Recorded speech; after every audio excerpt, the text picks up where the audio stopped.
The Missouri governor's office is up for grabs, with term limits ushering incumbent Republican Mike Parson toward the exits. Which direction will the GOP go from here?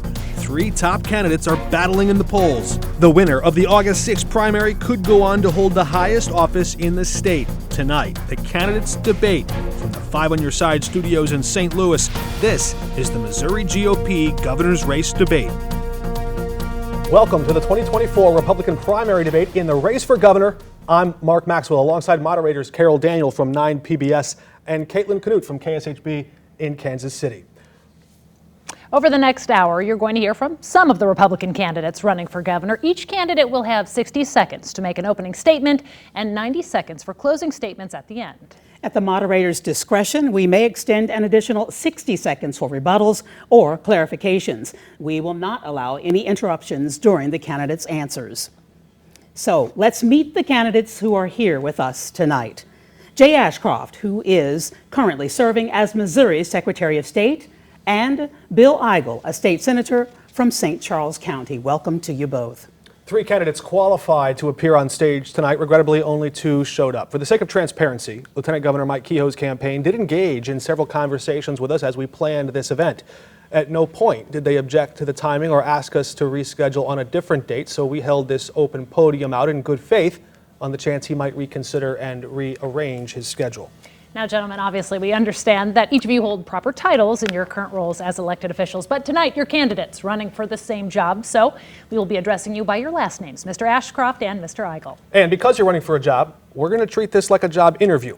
We'll ask hard questions about your record and challenge your positions so voters at home can evaluate how well you perform under pressure. Candidates, you have agreed to our rules. We will ask and insist that you adhere to them. Well, we're going to start with the candidates who will each have 60 seconds to deliver their opening statement. So we will begin with Mr. Eigel. Thank you.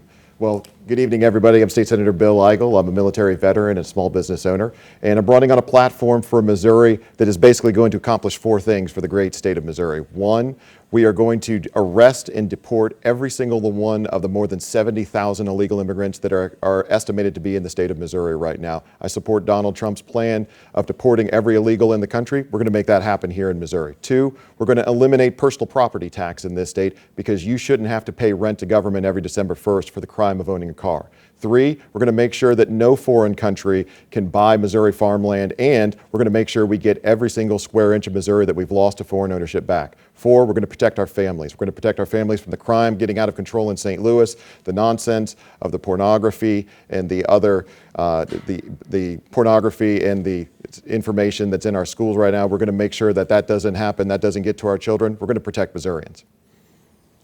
Mr. Ashcroft, your opening statement, please. Well, thank you very much. Thank you for putting on this debate for the people of the state.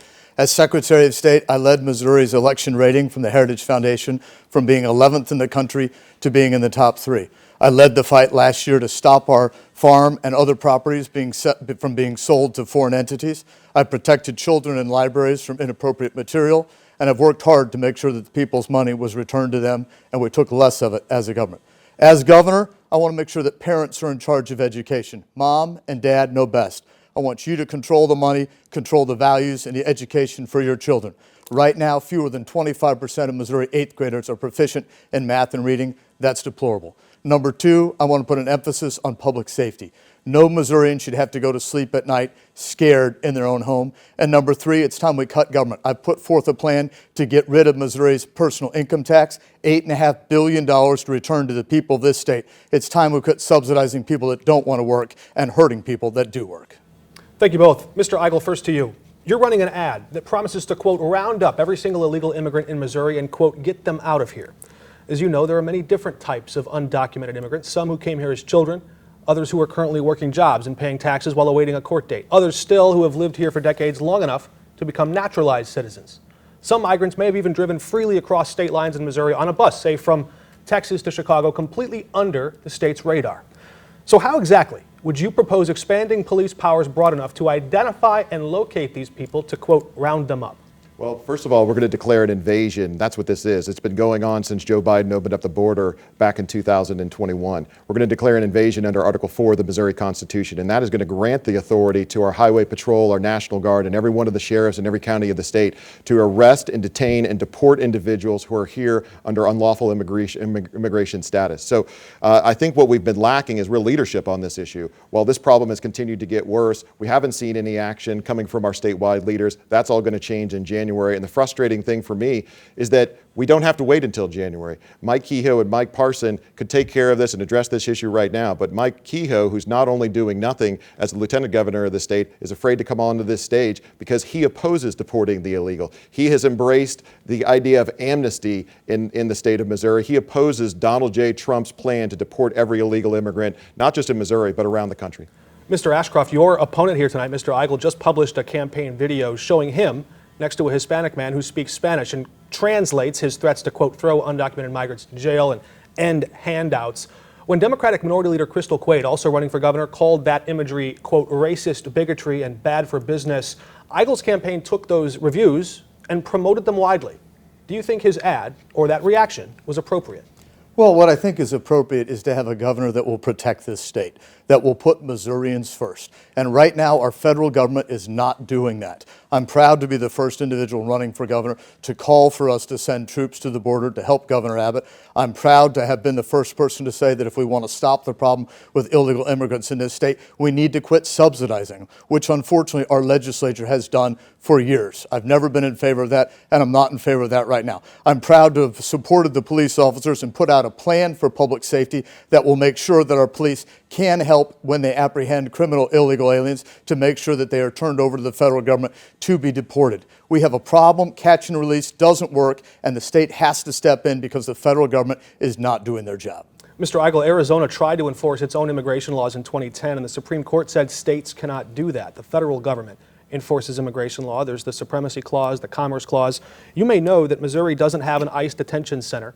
If you've somehow persuaded law enforcement or state troopers or militia to carry out these unconstitutional deportation orders, where would you put all these people? And if they've broken no Missouri law, what jail would hold them? What court would allow it? Well, first of all, they are breaking the law by being here, and I don't know what the Supreme Court or the federal government thinks they're going to say that says that we don't have the right to defend the sovereignty here in the state of Missouri.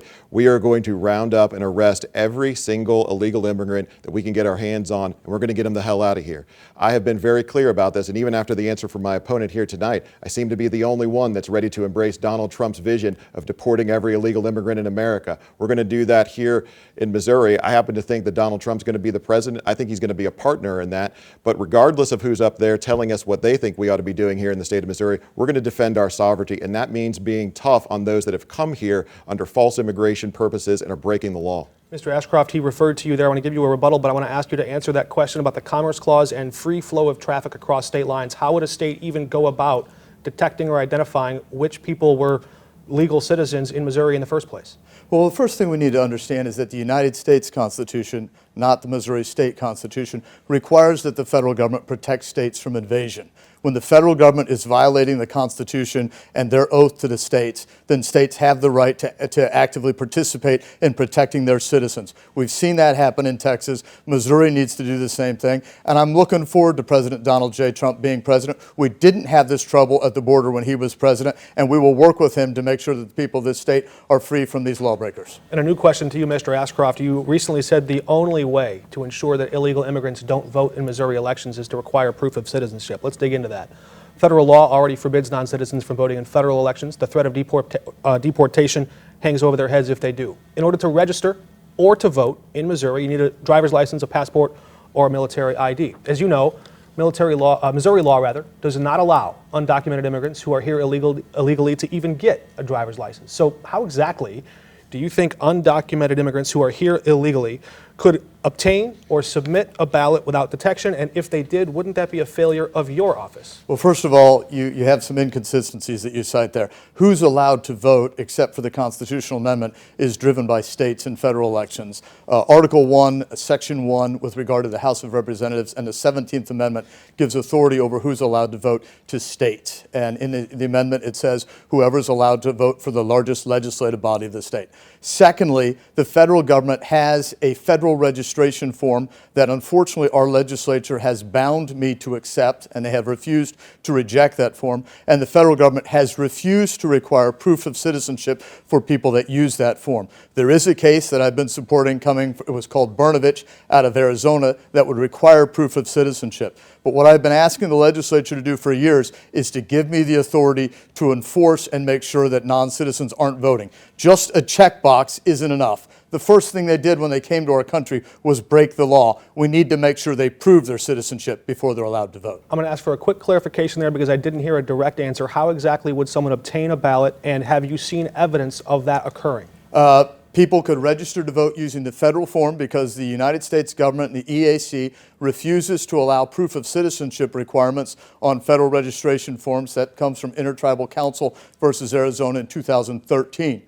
So that's how it can happen. We have had illegal immigrants that were registered to vote that we were able to move off of the rolls. That's why we should require proofs of citizenship to register and to vote, but I'm not legally allowed to do that until the legislature gets off their behind and allows it. Mr. Eichel, I want to ask you about a case that's certainly been making headlines in Kansas City for years now. In 2019, as you know, Kansas City Police Detective Eric DeValcanier entered a private property of Cameron Lamb. Now, the officer shot and killed Lamb within 9 seconds of driving up to the house. He said he believed Lamb had a gun at the time. But in 2021, a court convicted the former officer of involuntary manslaughter and armed criminal action. Ultimately, that judge found that he didn't have a search warrant to enter the property. DeValcanier given 3- and 6-year prison sentences. Now, appellate courts upheld those convictions on appeal, and the Supreme Court even refused to hear an appeal. We know his family has been asking Governor Mike Parson to let him out, noting his 2 decades of service to Kansas City, noting the numerous awards that he won serving as an officer. You've said you would grant him early release. How do you balance that with the judgment of the courts and any concerns about the message you could potentially send to the black community? Well, I tell you, I've looked into this case, and the only thing that Officer DeValcanier is guilty of is protecting his partner when a suspect drew a weapon on him. So I want the family, who I'm sure is listening here tonight, to know that in my first week in office, I'm going to back the blue by actually pardoning Eric DeValcanier, and we're going to get him back home with his family. But I want to go back to the question, the previous question that we had concerning elections and making sure illegals are not voting in our elections. I want to be real clear about this. I'm not going to go to the legislature looking for another law to be passed. I'm going to ensure that there's not a single illegal voting in the state of Missouri by deporting every illegal that's in the state of Missouri right now. They're not going to have the chance to register or vote in Missouri because we're going to get them the heck out of here. Mr. Eichel, thank you. I do want to go back to the second part of my question, though, just to make sure we do answer that. Any concerns? As governor, if elected, you would be representing all of Missouri. Any concerns about how that decision to pardon the former detective would impact the black community? Well, I don't know. I'm not aware of any part of the state of Missouri that doesn't want to back police officers to do their job. So I think that the results of this case are tragic, but what we had here was an officer who was responding to aggressive behavior and investigated and did the right thing. We need to get him back home with his family. Mr. Ashcroft, a police question for you now. You're campaigning on a pledge to hire 1,000 more police officers for right here in St. Louis. That's roughly double what the city has now, I believe. So, two-part question. Assuming that you could find enough officers, enough new recruits, which is a problem we've been seeing in Kansas City, how would you pay for those salaries? The city or the state? Would they take that burden on? And if courts have already said the state cannot mandate how much Kansas City spends on its police budget, why should voters believe a governor would have that kind of power over St. Louis? Well, first of all, we already have open positions across the state, so there's money allocated for those. Secondly, the people of this state overwhelmingly voted in 2022 to allow the state to require Kansas City to spend at least 25% of their general revenue on officers. Unfortunately, our court decided that they knew better than the people of this state and overruled what the people of this state said. I will support officers. I will make Missouri the place that officers around the country want to come to work. Obviously, we can't get 1,000 new ones trained in that first year, but we can bring people from other blue states. I should step back. It's unfortunate that my opponent does not want to require proof of citizenship for people to register to vote, because it's not just illegal aliens that could be here in this state. We can have citizens of other countries that are here legally. They should not be able to vote. And I would really hope, as a Republican, he would agree that we should require proof of citizenship for anyone that wants to vote, regardless of whether or not they're legally or illegally here. Now, technically, that was a little off topic of the question, but I do want to give you a chance, Mr. Eichel, to respond, to offer a rebuttal to that. Well, I don't know if it's a rebuttal. We're absolutely going to make sure that only Missouri residents. All I'm being very clear on is that we're not going to have to worry about illegals voting in our elections, because I'm the candidate that, if elected governor of the state, is going to deport every single one of them. I don't know. I think that I'm very frustrated that Mike Kehoe's not here tonight to explain why he's actually in support of amnesty, because he's not for deportation. He said that my plan to deport the illegals is foolish, is impractical. And I just think that being against the policy that was set by President Donald J. Trump himself is surprising from a Republican candidate, but we've always known Mike to be a rhino. He didn't answer that. He never wants, it doesn't just have to be a Missouri resident. You should have to be a citizen of the United States. We have people that are residents of Missouri that are citizens of other countries. They should not be voting in our elections.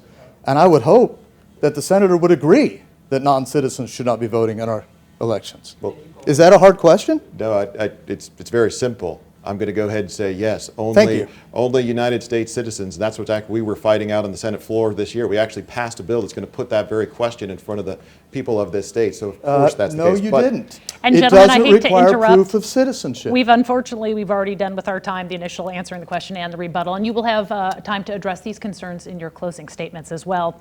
Mr. Eigel, both of you have spoken about a desire to address crime and to keep your constituents safe. Let's talk about that mass shooting that happened back in February at the Chiefs Victory Rally. It killed one woman, a mother, a pillar of the community, hurt more than 20 others.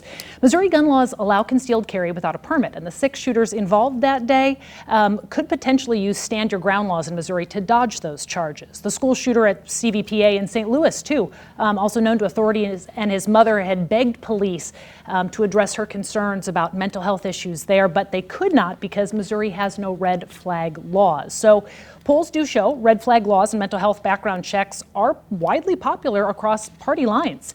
Since so many voters and police even support some of these ideas, is there any scenario where you would consider adopting any red flag laws? We're not going to use these tragedies that are happening in our city to justify government going after the guns of our citizens. It's just not going to happen. I actually sponsored the bill in the Missouri Senate that would have outlawed these red flag databases, because I think that's just an attempt by leftist government to go after guns of law-abiding citizens. We're just not going to let that happen. And I think there's a reason that we're continuing to see these tragedies occur in our urban areas that have soft on crime policies, our urban areas that are teaching their citizens and pushing to their citizens that life doesn't matter. There's a reason that the same access to firearms in suburban areas and rural areas doesn't seem the same kind of results of violent crime, and it's because we have leaders in St. Louis City and Kansas City that don't want to put bad guys in jail. So we are going to go after criminal activity. Where there's bad guys, the state and the local leaders are going to be expected to be involved. That's why I've called for tripling the highway patrol presence on the highways leading to and into and out of the cities where the crime is happening the most. At a quick point of clarification, the day of that rally, we had 800 law enforcement officers there. So even with that many law enforcement officers present, that tragic shooting still occurred. We have heard from some law enforcement agencies who have said they would advocate for some red flag laws. And you've said you back the blue. So if you hear from law enforcement members who say we need this, is there any chance of changing your position? Well, I've talked to a lot of law enforcement members myself, and I'm here to back the Second Amendment. We're going to protect the rights of our citizens. That's the proper role of government, and we're not going to use these tragedies as a way to let government in to come in and grab our guns.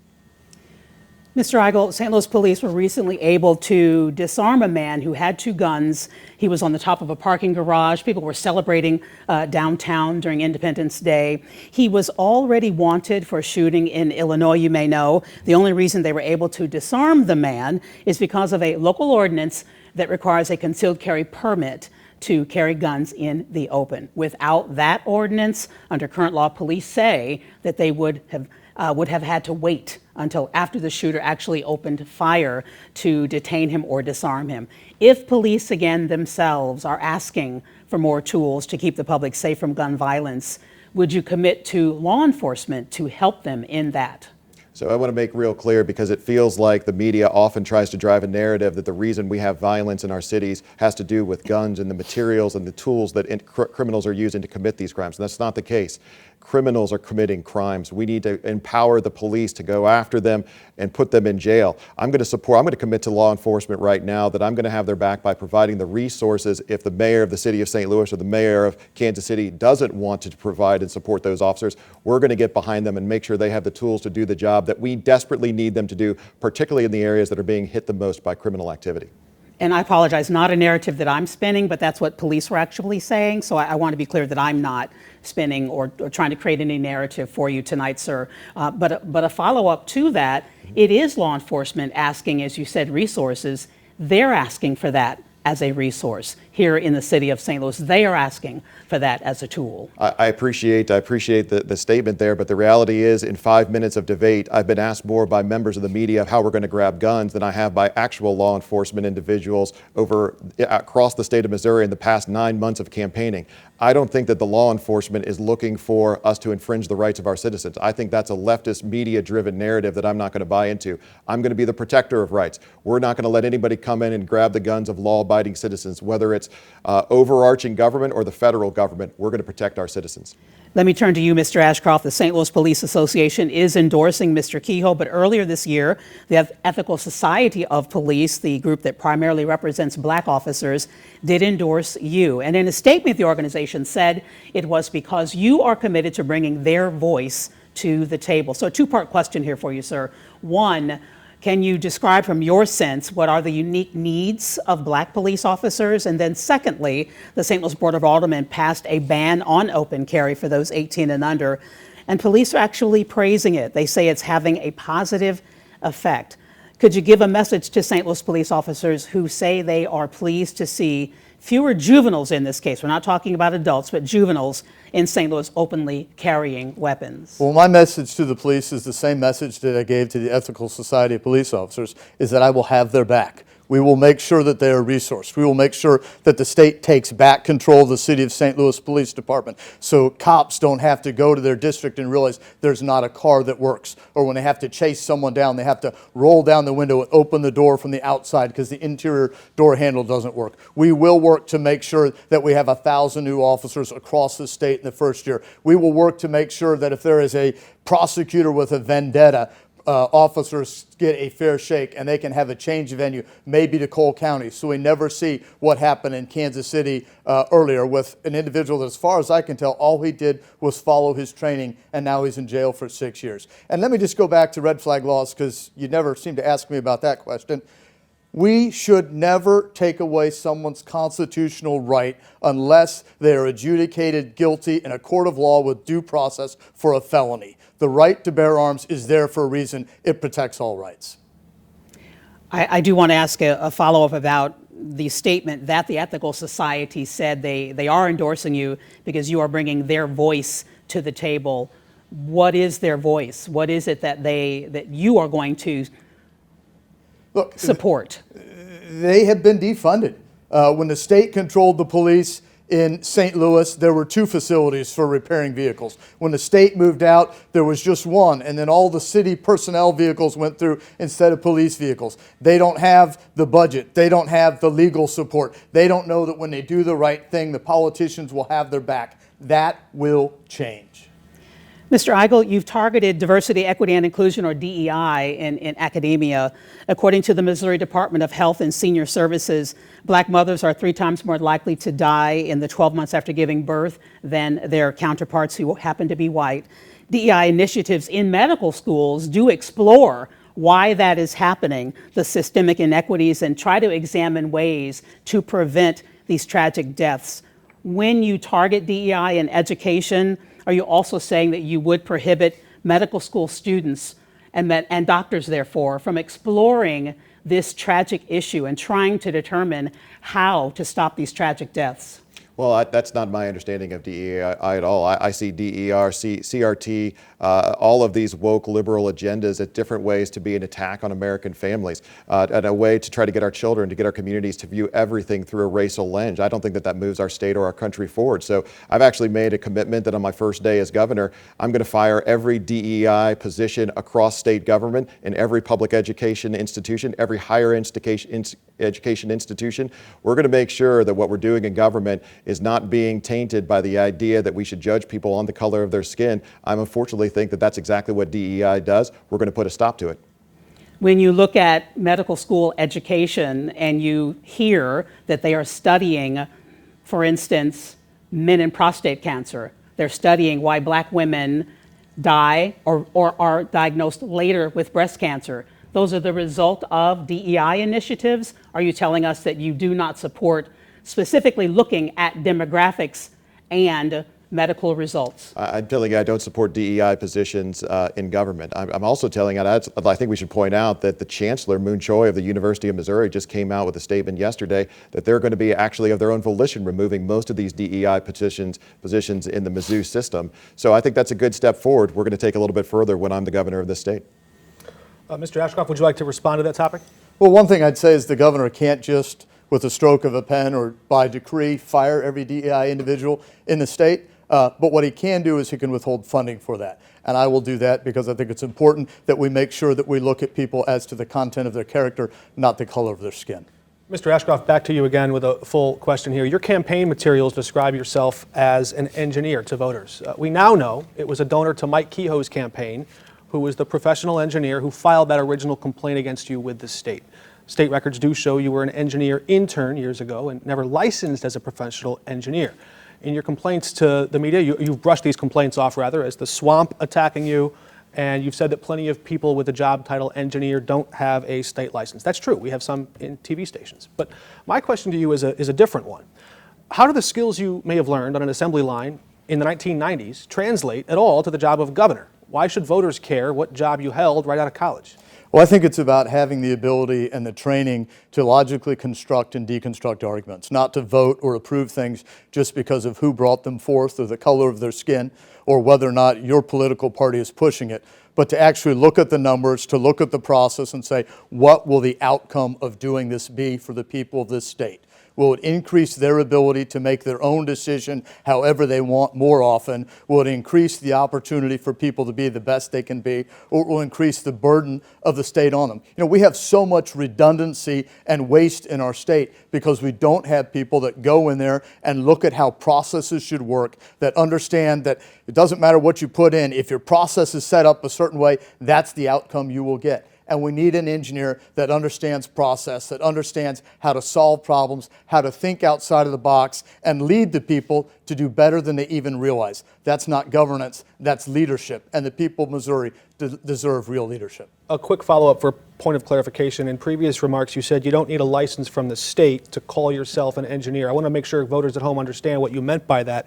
Are you suggesting you would do anything to relax the strict safety regulations in place now that require engineers, professional engineers, to obtain that license before building a bridge or a skyscraper? Look, I think there's some licensure that needs to remain, that is good public policy, but I also think that our government has run amok. And the idea that people would be attacked with multiple degrees in engineering from ABET accredited disciplines, that had worked as engineers in the defense industry, and that were licensed by the state to teach engineering and engineering technology, that tells you there's a problem. This is the lawfare we've seen at the federal government with President Trump, and frankly, I think it's an honor that they would treat me the same way. Mr. Eigel, you've said that Mr. Kehoe is, quote, actually a Democrat. But your campaign filing shows significant support from trial lawyers. Across the river in Illinois, trial lawyers almost exclusively back Democrats. What are they getting in you? Well, they're getting a defender of rights. And by the way, if you look at if you're really studying those MEC reports, my MEC reports are filled with over 100,000 individual donors from all over Missouri, all over the country that are donating $5, $10, $15 at a time. My average donation is actually less than $30. That's a lot different than Mike Kehoe, who's getting big checks from the special interest down in Jefferson City at a clip of more than $10,000 per donation. And the reason that he's getting those big checks is because the special interest in Jefferson City love him. He's been compromising away his conservative promises for more than a generation down in Jefferson City. He's one of the most establishment names that we have. He supported the largest gas tax increase in the state history. He has opposed my plan to deport and detain illegals in this state. He has actually voted to allow China and other countries to purchase the land in the state of Missouri. And after all of that, he doesn't have the courage to stand in front of the cameras here and answer a few tough questions. I don't think he deserves a single vote from a single Republican in a single county of this state. We're going to have some change down in Jefferson City. Mr. Ashcroft, would you like to chime in on those campaign contributions? Yeah, well, I think it's really interesting that my colleague here calls Lieutenant Governor Kehoe a Democrat when he voted the same way as he did 89.2% of the time. They have both voted for massive increases in the gas tax. They've both been against initiative petition reform. They've both voted to allow foreign entities to buy land in our state. And I would not be proud of all the small dollar donations I got when it turns out that they were from scamming Trump donors who thought they were donating to President Trump, when in fact it was going to Senator Eigel. And in fact, President Trump had to send him a cease and desist letter because of what he was doing to the MAGA movement. Mr. Eigel, I got to give you a rebuttal there. Well, that was a lot of lies in 1 minute, Jay. I mean, that was pretty amazing. Point 'em out. I have never voted for a tax increase in my life. I have one of the most conservative voting records of any state senator served in the Missouri Senate in modern history. I have been leading the charge to protect our land from being bought out from foreign countries. I'm the only candidate. Did you vote for it last year? I'm the only candidate. Did you vote for it last year? No, I didn't. Yes, you did. In fact, we Senate passed. substitute for House Bill 903. In fact, we actually passed a bill, Senate Bill 912 this year, that would have prevented a single square inch more of Missouri farmland from being sold to overseas entities. But I didn't hear anything from the Secretary or Mr. Kehoe congratulating for that. It was actually the Secretary's allies in the House that took that language out. We're going to get to that later. Mr. Ashcroft, the Chiefs and Royals, as you know, bring billions of dollars of economic activity certainly to the Kansas City area. But now Kansas lawmakers, as we've been reporting, are offering hundreds of millions of dollars in tax breaks to try and lure the pro sports teams to move across the border. So my question for you, how far would you go to try to keep the Chiefs and Royals here in Missouri? I don't believe that the government should be sticking its hand into your pocket to take money to give to billionaire team owners. I think the right thing to do is to create an environment for all Missourians and all people that want to move to Missouri, all people that want to build manufacturing and other companies in Missouri. We want to make it a place where people want to be. We do that by prioritizing parents in charge of their children's education. We do that by prioritizing public safety. We do that by cutting the budget, by getting rid of gas tax, Mike hikes, 12.5 cent gas tax. We get rid of the state personal income tax. When we do that, we make our state a place where businesses and individuals and teams want to be. Subsidies don't work. It was tried when St. Louis had a basketball team. They're gone. It was tried with the St. Louis Cardinals football team. They're gone. It was tried with the St. Louis Rams football team. They're gone. Taking your money and giving it to billionaires is not the role of government, and it won't happen under my watch. And Mr. Eigel, I actually want to give you a chance to respond to that as well. It seems this might be an area on which you two agree in light of a tweet, I think, earlier this month where you said Governor Parson is busy slobbering over billionaire sports team owners trying to buy them a new stadium. So your response to the same question? Yeah, I think that's right. The reality is I think the Chiefs and the Royals are going to make the right decision to stay in Kansas City. They have a great fan base there. They have a great, a whole thousands, millions of fans who have come out and have supported them over the years. They're going to make the right decision, but they're not going to make that decision as a result of a taxpayer bailout for billionaires. I'm left with the question, is $18 for a hot dog not enough money for these billionaire owners? I think it is. We're going to create a Missouri where they're never going to consider leaving in the future. And I want to switch topics now. We'll stay with you, Mr. Eigel. You voted to enact Missouri's strict ban on abortion. It includes no exceptions for victims of rape or incest. Meanwhile, across the state line in Kansas, we've seen voters voted to preserve access to abortions. We know that's a possibility where voters could do the same, even overturning the abortion ban here in Missouri come November. If that happens, will you commit to upholding and defending the Missouri Constitution despite your beliefs and your position, even if it includes protections for abortions? Well, first of all, Missouri's been a pro-life state for a long time. I think we're going to continue to be a pro-life state. I'm 100% pro-life, and you're darn right I voted for that bill because I'm one of the most conservative senators in the Missouri Senate in modern history. But now we've got the abortionists that are trying to put abortion back into our Constitution, and we're going to stop them. On August 7th, after this primary is over, I'm going to unite the Republican Party by bringing them together and being the first state in the nation to defeat the abortionists at the ballot box. But none of this would have to actually happen if my colleague up on stage tonight had done his job under Section 116.120 of state law and rejected this initiative petition from the abortionists from the ballot in the first place. It has multiple subjects, it doesn't have an accurate fiscal note, and state law empowers him to make sure it never gets to the ballot box in the first place. But what did he do? He did nothing. And now we're going to have to fight this terrible battle against the abortionists again and put at risk more than 20 years of progress that we've made on this issue. Well, obviously, Mr. Ashcroft, want to give you a chance for rebuttal here. Well, this is typical Bill Eigel. I was actually sued multiple times over this. I fought to make sure that the people knew the truth about what was in this amendment. The Bar Association came after my law license because I fought aggressively for the people's right to know. The Missouri courts have put this on the ballot. And I have not just been saying that I will work against it after the primary. I've been working with pro-life groups to protect life. I'm the only candidate endorsed by Missouri Right to Life. And when this bill was passed and put in jeopardy by a referendum, I was the only one to stand up and say, no, it will be the law. Then why won't you reject it from the ballot and protect the people of this state from abortion? That's all you have to do. Well, Bill, I don't have that authority to do that. You The do courts under have already ruled. 116.120. You might want to reread that again, Bill. You've been doing this, we're gonna and move both on. the Supreme Court Yep. and the Attorney General have said that you have it. We need action from our leaders, not an absence. Thank you. We're gonna Mr. move on. Ashcroft, I actually will stay with this topic, though, for a follow-up question for you. On the campaign trail, you've suggested you could not, in good faith and good conscience, swear an oath to a Constitution that would explicitly allow abortion. That's not what I said. If voters elect you governor and approve the amendment to That's not overturn what the I said, abortion ma'am. ban, and you'll have a chance to respond then, and you can correct me as needed. If voters elect you governor, but voters do decide to protect abortion, would you resign as governor-elect, or would you swear to uphold the abortion protections in the amended Constitution? No, I would not resign. What I said was if there were ever a time that I could not follow my oath, unlike in other individuals, I would resign. If for some reason that somehow passes, I don't believe it will, and I will continue to fight to make sure that we protect all life in this state, then I will do what wonderful people did 51 years ago when the United States Supreme Court made a terrible decision.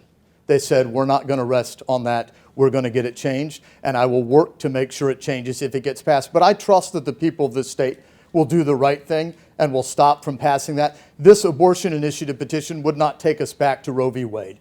It would allow abortion at any time for any reason. You could abort a child because of the child's race. You would not be allowed to protect a mother from mutilation or death caused by an individual that performed that. This is not pro-woman. This is pro-death. I believe the people of the state will stand against it, and I will help them to do so. We're going to press you for a clarification on that. Nowhere in the amendment or in the ballot question does it say anything about selecting a race. How do you come to that conclusion?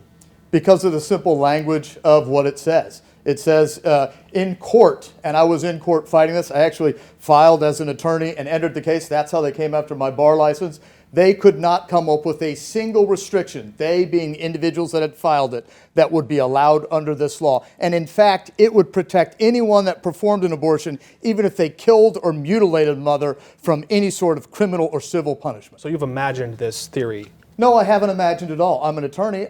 If you were an attorney, you could probably read it and understand it. But this amendment would allow abortion from conception to the very last toenail of a child leads the birth canal. It would not allow any regulations to provide for the health of a woman, and it would allow abortions for any reason, and it would not allow for any protections for a mother undergoing an abortion. This is a terrible thing. It is not good for women. It is not obviously not good for children in the womb, and I'm going to fight it as hard as I can. We're going to switch gears real quick for a quick lightning round. Candidates, raise your hand to signify yes. If your answer is no, keep your hand down. Former President Donald Trump says strict abortion bans like Missouri's with no exceptions for rape or incest go too far. When it comes to abortion, is Donald Trump wrong? I disagree with him in Missouri. I believe that we need to protect all life, and I'm proud to say that. You both say yes to that. Glad he followed my leadership on that. A former Chief Justice of the Missouri Supreme Court says current state law does not explicitly protect in vitro fertilization. State law says life begins at conception. In your view, does that mean a frozen embryo deserves the same legal protections as a fetus developing in the womb? Yes. Yeah, I guess so. I mean, I've never really thought about We it. have a yes and a maybe. Sure, I'll say yes. Senator Josh Thank you for Hawley. following my leadership. Pardon? Oh. Senator Josh Hawley recently described himself as a Christian nationalist. Would you also use that label to describe yourself? I don't know what the definition of Christian national is. I'm a Christian, and I believe in this country and the people of this country, but what does Christian nationalist mean? Senator Hawley defined it, and I'm No, asking if you would use what that label to definition did he describe give? yourself. He said he describes himself that way. It sounds like you're both keeping your hands What down. is that? What is the definition of it? You haven't given us the definition, and you're asking us if we agree with it? We'd probably have to ask him for his definition. Well, I mean, Yeah. I mean, you sounds give like us a the no. definition and ask us if we agree with gonna- it, but we're don't gonna say move there's on. some definition, we're not going to tell you what it is. Okay. I mean, that's uncomfortable media with the at its question finest. as it stands. All right. Would you commit to releasing your full tax returns before Election Day? Yes. Is that a Yeah, maybe? yes. Can we? Sure. Yes. Will you ever consider raising taxes under any circumstances? No. No. No. No. No. Is that He's raising his hands, but he's saying no. You mean okay? down. Okay. Down on that one. Okay. No, we're not going to raise taxes. All right. That's our lightning round. We're going to move on here to a full question. Mr. Ashcroft, Mr. Kehoe has taken heat in this campaign for his past votes. Is he here? to raise gas taxes. He's not, as you can see to that empty podium. Well, he's there. not the only one running that's voted to raise your taxes. My With- opponent to my right has also done that. I'm going to ask you about this. With more electric cars using Missouri roads and highways, how will you ensure those drivers pay their fair share for the wear and tear on infrastructure we all use? Well, that's typical, believing that everybody needs to pay more taxes. I don't think we need to raise more revenues. We don't have a revenue problem. We have a spending problem. We have a government that's out of control. Our government has grown by over $20 billion in the last 6 years. Our state budget has. We need to cut our government. No one here, not even the media, thinks that we have twice as good a government as we did 7 years ago. We need to cut government, and what we ought to do with roads, bridges, inland waterways, with education and public safety, we should use general revenue for that. When that gas tax was passed, and I fought it, when that gas tax was passed, we had billions of dollars that were sitting to the side that the state didn't know what to do with it. And instead they said, let's just go ahead and raise taxes on the people of this state. I will not allow taxes to be raised in this state while I'm governor. We will do the opposite. We will lower taxes and we will cut the government. We will cut the spending so that taxes never go up even when I'm gone. Mr. Eigel, I'm going to give you a chance for a rebuttal, but I'm going to ask you this specific question. Is it fair to people who drive gas vehicles that people who drive electric vehicles use the same roads and don't pay that gas tax? Well, it's interesting. Even the people that are driving electrical vehicles are paying for a decal that charges roughly as much as what they're expected to pay in gas tax anyway. And really all of this comes back to the idea that the tax burden is too high in this state. We're spending too much money. You know, when I came into the Senate back in 2017, the state budget was $27 billion. Now it's $52 billion. I've got a plan to cut government, and when we do, we're going to cut it back to the levels that are going to accommodate getting rid of personal property tax in this state and eliminating the income tax in this state. I'm the only one that's called for the elimination of both of those taxes in this campaign. All right, Mr. Ashcroft, when he was a state senator, Mr. Kehoe voted in 2013 to allow the sale of Missouri farmland to foreign countries, including China. This has been a big issue in this race so far, if you watch the campaign ads. Why should voters care about a vote from a decade ago when so much of the world was different? And if Missouri did ban the sale of Missouri land to all foreign investors, as Mr. Eigel has proposed, would a policy like that drive property values down? Well, first of all, it's not just something that happened in 2013. I mean, maybe the reason he's not here is because he raised the gas tax so high that he couldn't afford to gas up this Chinese bus that he's touring Missouri in right now and get to our debate. And in fact, last year, when HB 903 out of the House would have forbid China and at least 4 or 5 other states from buying any, 4 or 5 other countries from buying any land in our state, he was silent.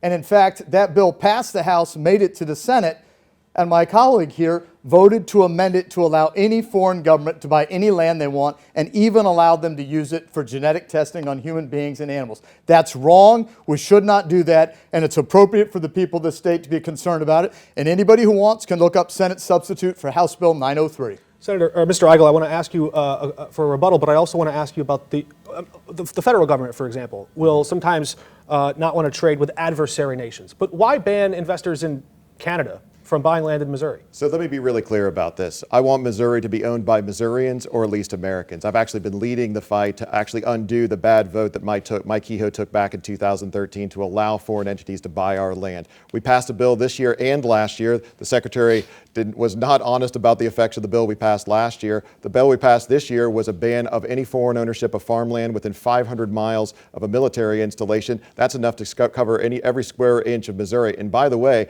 I'm the only candidate that's also not only wants to stop the land of our farmland, but we want to actually get every square inch of land we've lost back from foreign owners, just like Governor Sarah Huckabee Sanders has done down in Arkansas. Thank you.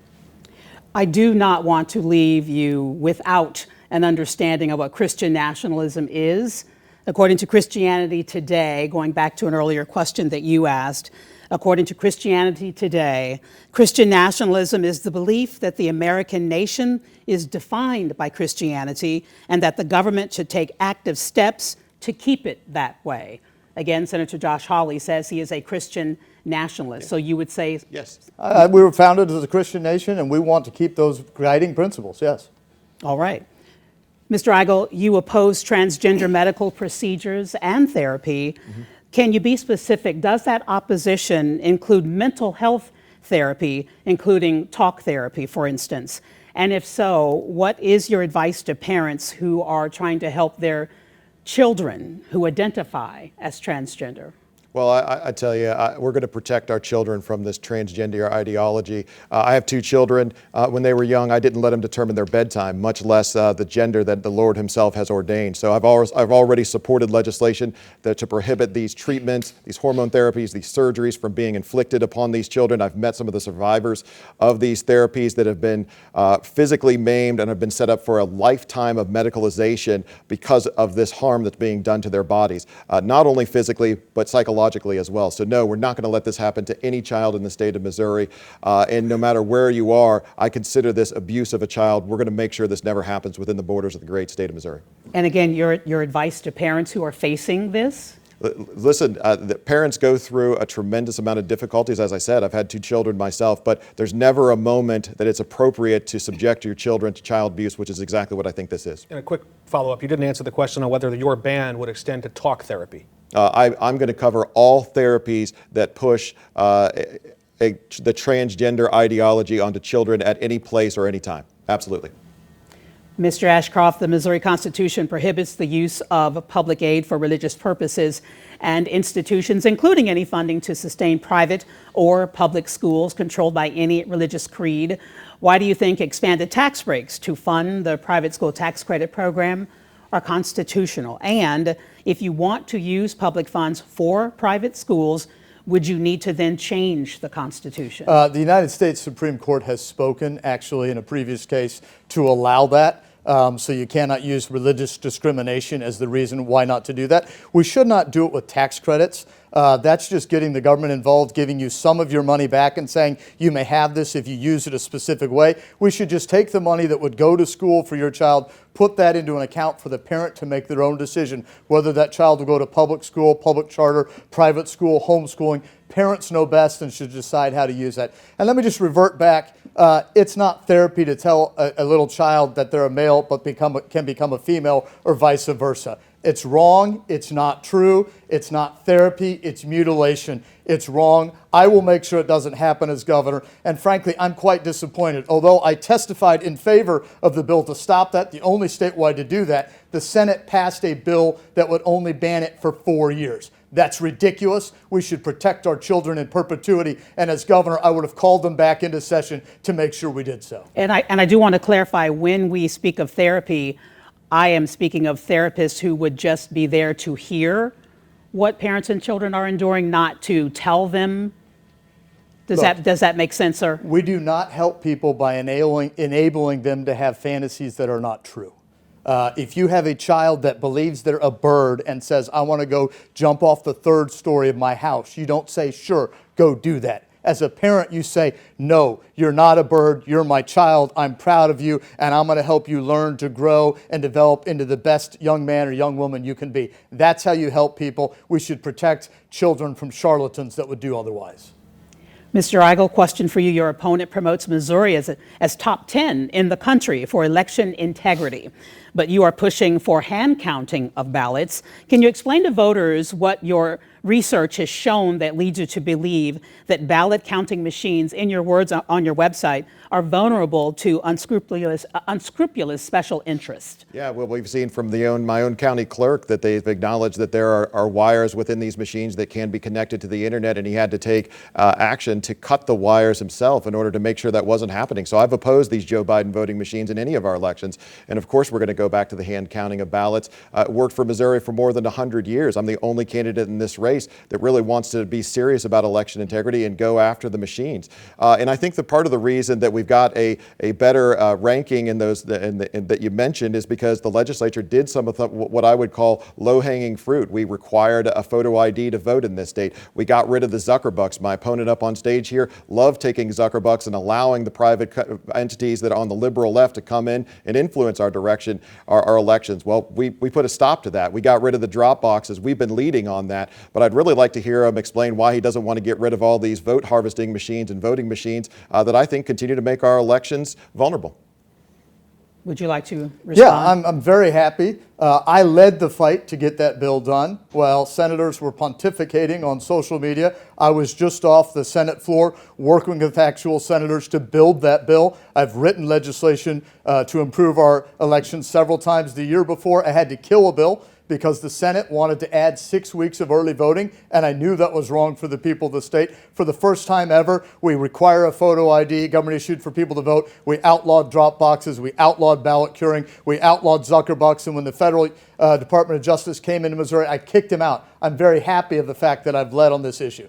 And could you clarify from your office standpoint and the experience that you have, the safety and the integrity of voting machines in the state of Missouri? Well, I'd be very happy if we required our ballots to be counted multiple times, but unfortunately, the legislature has refused to give me that authority.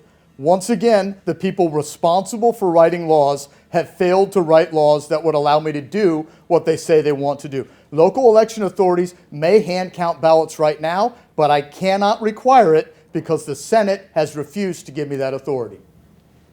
Well, I've been sponsoring and pushing legislation for years that would have had Missouri go back to the hand counting of ballots and getting rid of almost every one of these machines. And every time we had a hearing on this, I don't recall the secretary ever showing up to support that bill.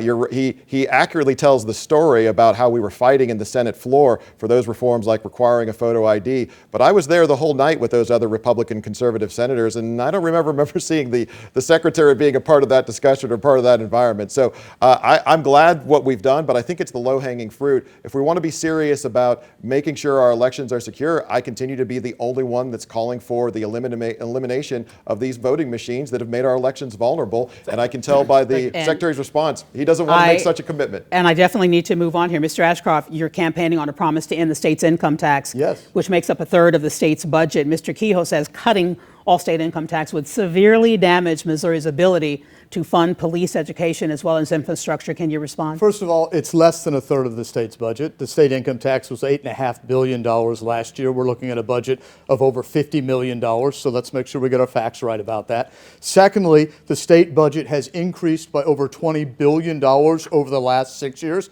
Even if you take out half of that and say that half is federal money, then that's $10 billion, which is far greater than $8.5 billion.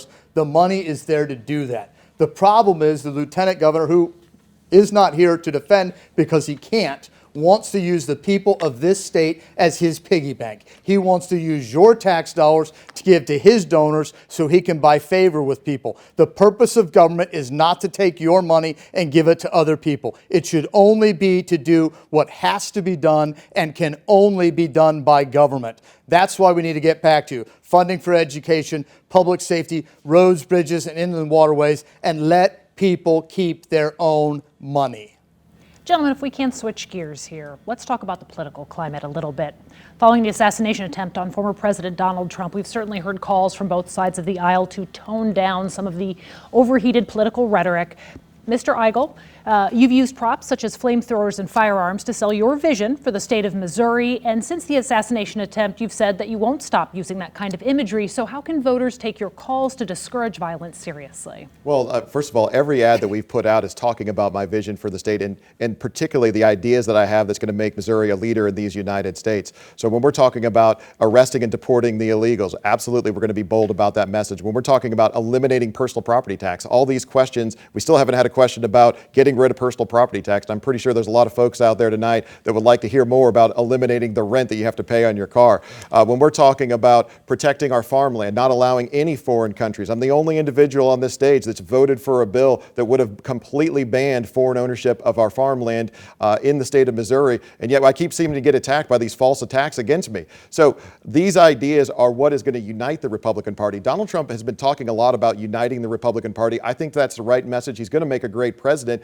but our ideas about what it means to be a Republican, supporting lower taxes, making government smaller, protecting the rights of our citizens, that ultimately is going to unite the Republican Party in Missouri. Mr. Ashcroft, 30 seconds for a rebuttal.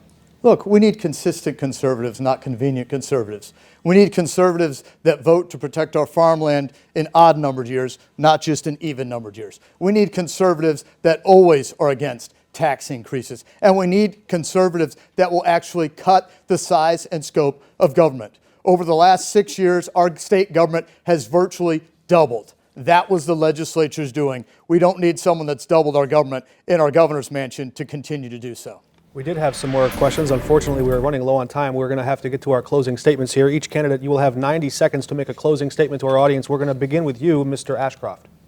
Thank you. As your Secretary of State, I've worked to move our elections from being ranked 11th in the nation to being in the top 3. And it wasn't easy. We had a legislature that voted to allow anyone who wanted to send in mail-in ballots and even fought to keep them from having to be notarized. But I didn't stand down. I fought, and for the first time ever in 2022, we had a true government-issued photo ID requirement for people that wanted to vote. We outlawed Zuckerbucks. We outlawed ballot curing. We made the paper ballot the official ballot of the state. And when the United States Department of Justice sent federal agents to Cole County, Missouri, saying that we didn't know how to vote without them being there, of the 64 jurisdictions in 24 states, Missouri was the first one to stand up and say, no, pound sand, you're not allowed to be here. Only 2 states did that. As your Secretary of State, I've stood up to protect children and make sure parents were in charge of what they were seeing at libraries, cutting off funding for libraries that would have inappropriate material there for children. As your Secretary of State, I'm leading the nation